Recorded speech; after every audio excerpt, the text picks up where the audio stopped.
और आइए शुरुआत करेंगे बांग्लादेश की खबर के साथ। बांग्लादेश में दरअसल इस वक्त जो स्थितियां हैं वो चरम पर नजर आ रही हैं, क्योंकि साफ तौर पर वहां पर जो आगजनी है वो बढ़ती हुई नजर आ रही है। और इसके बाद से लेकर तमाम जो अटकलें हैं वो लगाई जा रही हैं कि आखिर ऐसा क्यों हो रहा है, बांग्लादेश में इस तरह की स्थिति मौजूदा दौर में आखिर क्यों देखने को मिल रही है। इन सब अहम विषयों पर हम चर्चा तो करेंगे, साथ ही साथ आपको यह भी बताएंगे कि आखिर ये स्थिति यहां तक पहुंची कैसे और इसका क्या इंपैक्ट पूरी दुनिया पर पड़ता हुआ नजर आ रहा है। दरअसल बांग्लादेश एक बार फिर आग में झुलसता हुआ नजर आ रहा है। ढाका से सिलहट तक हिंसा, लूटपाट और आगजनी का तांडव शुरू हो गया है। एक युवा नेता की हत्या ने सड़कों पर ऐसा उबाल पैदा किया है कि अखबारों के दफ्तर जला दिए गए हैं और बंगबंधु के पैतृक आवास को फिर निशाना बनाया गया। इस हिंसा की आग में अल्पसंख्यक हिंदू भी झुलस रहे हैं, जबकि यूनुस सरकार हालात काबू में लाने में नाकाम दिख रही है। ऐसे में क्या बांग्लादेश एक बार फिर अराजकता की खाई में फिसल रहा है? आइए देखते हैं।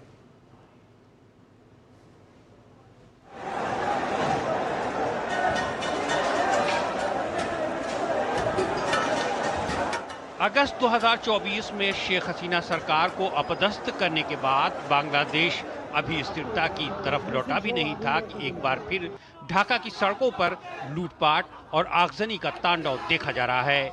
एक युवा नेता की मौत के बाद बांग्लादेश में फिर हिंसा भड़क उठी है। निहत्थे नागरिक हो या अखबार के दफ्तर, जो भी सामने पड़ रहा है बिफरी भीड़ के आक्रोश का निशाना बन रहा है। इनकलाब मंच के प्रवक्ता शरीफ उस्मान हादी को पिछले सप्ताह अज्ञात हमलावरों द्वारा गोली मारे जाने के बाद से ही उनके समर्थक उत्तेजित थे, लेकिन जैसे ही सिंगापुर के एक अस्पताल में उनके दम तोड़ने की खबर आई, ये गुस्सा लूटमार में बदल गया। हिंसक भीड़ ने एक बार फिर बांग्ला अस्मिता का प्रतीक माने जाने वाले बंगबंधु के पैतृक आवास को निशाना बनाया। ये घर पहले भी कट्टरपंथियों और दंगाइयों के कहर का शिकार हो चुका है। हिंसक भीड़ ने डेली स्टार और प्रथम आलो जैसे देश के प्रतिष्ठित अखबारों के दफ्तर जला डाले। ढाका के अलावा सिलहट में भी प्रथम आलो के कार्यालय को निशाना बनाया गया। दरअसल इन दोनों अखबारों को तटस्थ और प्रगतिशील माना जाता है। ऐसे में कट्टरपंथी संगठन इनकी कवरेज से कई बार नाराज दिखाई देते रहे हैं। हिंसा के इस नए सिलसिले ने बीते साल से ही दमन और अत्याचार झेल रहे अल्पसंख्यक हिंदुओं की मुश्किलें और बढ़ा दी हैं। मेमनसिंह जिले के भालुका में दंगाई भीड़ ने एक हिंदू युवक को पीट कर मार डाला। इतना ही नहीं, अत्याचार की हर हद पार करते हुए मृतक के शरीर को पेड़ से बांधकर आग लगा दी। ढाका सहित देश भर में फैला भारी तनाव जुमे की नमाज के बाद और बढ़ गया। राजधानी के शाहबाग में प्रदर्शनकारियों के छोटे छोटे जुलूस पहुंचने लगे और बड़ी रैली में बदल गए। इस बीच सबसे बड़ी चुनौती शरीफ उस्मान हादी के अंतिम संस्कार को लेकर है। आशंका जताई जा रही है कि उनका पार्थिव शरीर पहुंचने पर हालात और बिगड़ सकते हैं। हिंसा और आगजनी पर काबू पाने में विफल रही यूनुस सरकार फिलहाल पल्ला झाड़ने से काम चला रही है। हालांकि नागरिक संगठन हालात के लिए उसको जिम्मेदार मानकर इस्तीफे की मांग कर रहे हैं। वहीं सरकार ने हादी के हमलावर को सुराग देने वालों को 50 लाख टका इनाम देने की घोषणा कर रखी है। साथ ही मुख्य आरोपी से जुड़े कुछ लोगों की गिरफ्तारियां भी हुई हैं। मुख्य विपक्षी पार्टी बीएनपी ने भीड़तंत्र की हिंसा को खारिज करते हुए कहा है कि ताज़ा घटना ने देश को 2 टुकड़ों में बांट दिया है। तो आखिर ये आग कहां तक जाएगी और इसकी लपटें जो हैं वो कहां तक नजर आएंगी, आइए इसी पर चर्चा करते हैं। एम्बेसडर पिनक रंजन चक्रवर्ती हमारे साथ जुड़ रहे हैं, फॉर्मर सेक्रेटरी हैं ministry of external affairs. Sir, बहुत स्वागत आपका। और उसी के साथ सबसे पहला सवाल, शरीफ उस्मान हादी, ये नाम खास तौर पर देखें तो बांग्लादेश में इस वक्त सबसे ज्यादा इसी की वजह से ये जो आगजनी और पूरी घटनाक्रम देख रहे हैं ये नजर आता है। क्या स्थिति अभी आपको लगती है और ये आग की लपटें अब कहां तक जाएंगी इसके बाद? ये जो स्टूडेंट लीडर था जिसको गोली लगी थी, जो सिंगापुर में जाके फिर अस्पताल में मारा गया, उसकी वजह से ये जो घटनाएं घटी हैं, क्योंकि वो काफी एंटी अवामी लीग, एंटी इंडियन मतलब स्पीचेस देता था।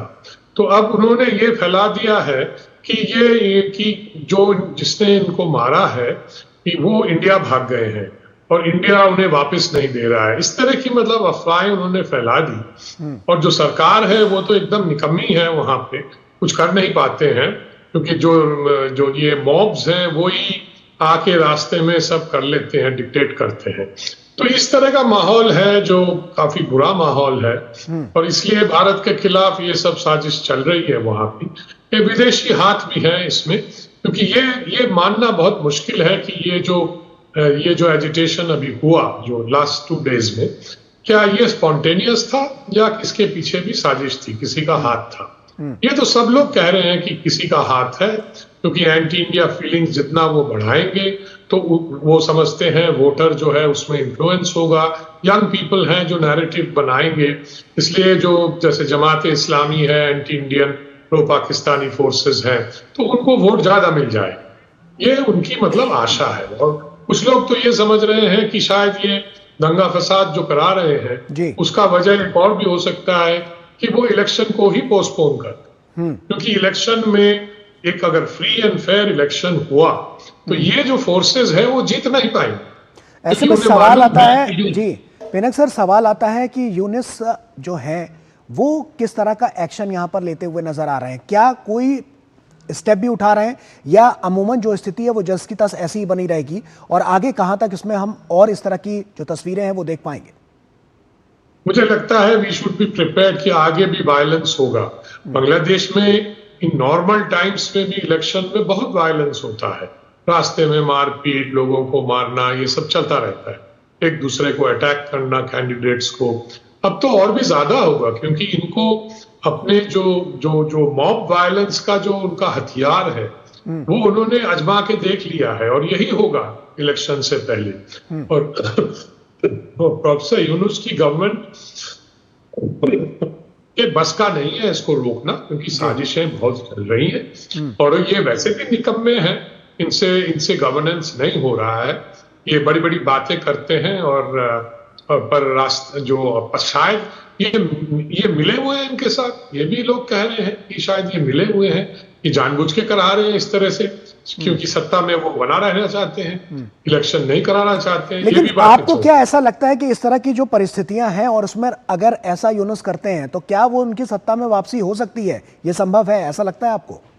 नहीं, ऐसे चलता रहेगा ना, वो बैठे रहेंगे अपनी कुर्सी पे, जो उनके इर्द गिर्द जो एडवाइजर हैं वो भी बैठे रहेंगे, और स्टूडेंट अपना मतलब जो कर रहे हैं कर लेंगे, तो पैसा बनाना ये सब तो चल ही रहा है वहां पे, और लोगों को धमकाना, डराना, अपनी सत्ता जो है वो चला रहे हैं, वैसे चलता रहेगा।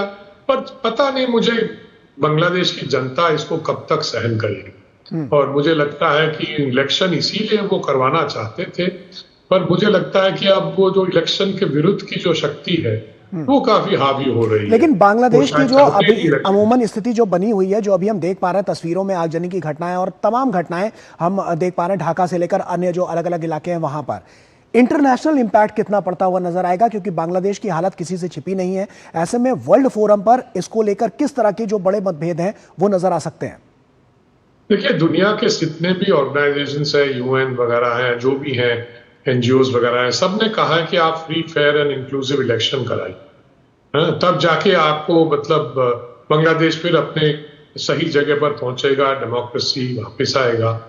पर अभी तो लगता है कि वो बातें तो खैर लोग बहुत करते हैं, बाहर के लोग भी आके कह लेते हैं, पर अंदर की जो साजिशें चल रही हैं, पाकिस्तान का हाथ है, पाकिस्तान नहीं चाहता, पाकिस्तान चाहता है जमात इस्लामी सत्ता में आए, क्योंकि वो उनके साथ हमेशा हाथ मिला के चलते हैं, 71 से चल रहे हैं। उधर अमेरिका का भी हाथ कहते हैं लोग हैं, चाइना का भी कुछ हाथ है, तो ये सब चल रहा है। पाकिस्तान तो डेफिनेटली इन्वॉल्व है इस वायलेंस में, वो क्योंकि उन्होंने जमात इस्लामी के साथ जो साजिश की है उसमें ये सब हो रहा है, और स्टूडेंट्स के साथ भी वो कर रहे हैं। बिल्कुल पिनक जी, तमाम सवाल काफी अहम है, और ऐसे में देखना होगा कि वर्ल्ड फोरम पर कितना इंपैक्ट इसका पड़ता हुआ नजर आता है, और आगे क्या अमूमन स्थिति ऐसी ही रहती है या कुछ बदलाव भी नजर आता है, क्योंकि साफ तौर पर फरवरी में तो इलेक्शन है, लेकिन उससे पहले अगर आवाम को सुरक्षा मिल पाएगी तो कहीं ना कहीं चुनाव में इसका बहुत बड़ा असर देखने को मिल सकता है। आप बने रहिए हमारे साथ, क्योंकि वक्त यहाँ पर एक छोटे से ब्रेक का हो गया है, और ब्रेक के उस पार जब लौटेंगे तो अगली खबर से रूबरू भी दर्शकों को कराएंगे,